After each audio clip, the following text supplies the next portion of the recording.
திமுககாரன் ஓரம்போ செந்தில் பாலாஜியின் ஆடு புலியாட்டம் கொங்கு மண்டலத்தில் வெடிக்கும் எரிமலை. அதிமுகவின் கோட்டையை தகர்க்க வெற்றி வேட்பாளர்கள் என்ற பெயரில் மாற்றுக் கட்சியினரை முன்னிறுத்துவது நீண்டகால விசுவாசிகளின் மன உறுதியை குலைக்கும் செயலாக பார்க்கப்படுகிறது. தமிழக அரசியலில் கோட்டையை தீர்மானிக்கும் சக்தியாக எப்போதும் கொங்கு மண்டலம் திகழ்கிறது. கடந்த தேர்தல்களில் இந்த மண்டலத்தில் அதிமுக பெற்ற பலமே திமுகவிற்கு பெரும் சவாலாக இருந்தது. இதனை முறியடிக்கவும் கொங்கு மண்ணில் திமுகவின் கொடியை வலுவாக ஊன்றவும் முதல்வர் ஸ்டாலின் வகுத்த வியூகம்தான் முன்னாள் அமைச்சர் செந்தில் பாலாஜிக்கு அளிக்கப்பட்ட பொறுப்பு. ஆனால் தற்போது வெளியாகியுள்ள உத்தேச வேட்பாளர் பட்டியல் கொங்கு மண்டல பாரம்பரிய திமுகவினரிடையே பெரும் கொந்தளிப்பை ஏற்படுத்தியுள்ளது.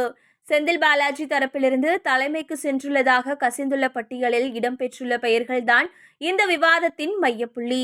அந்த பட்டியலில் இடம்பெற்றுள்ள பெரும்பாலானவர்கள் மாற்றுக் கட்சிகளிலிருந்து திமுகவிற்கு வந்தவர்கள் என்பது பாரம்பரிய நிர்வாகிகளின் குற்றச்சாட்டு.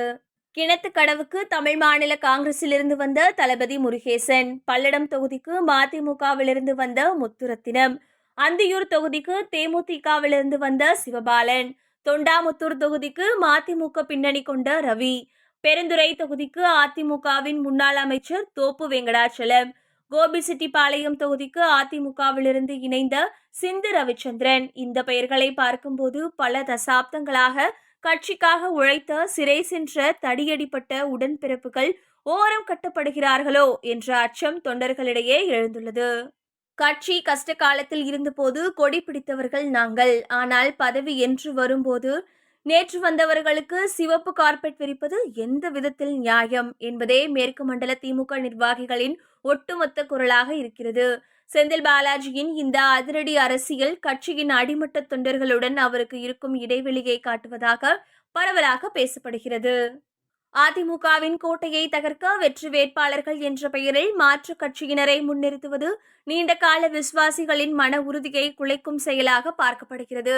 இந்த தகவல்கள் மேற்கு மண்டலத்தில் காட்டு தீயாய் பரவி வரும் சூழலில் அனைவரது பார்வையும் இப்போது அறிவாலயத்தின் பக்கம் திரும்பியுள்ளது.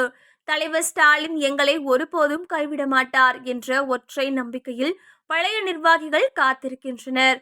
கொங்கு மண்டலத்தில் அதிமுகவின் தோல்வி இங்கிருந்துதான் தொடங்க வேண்டும் என்பது தலைமையின் உத்தரவு.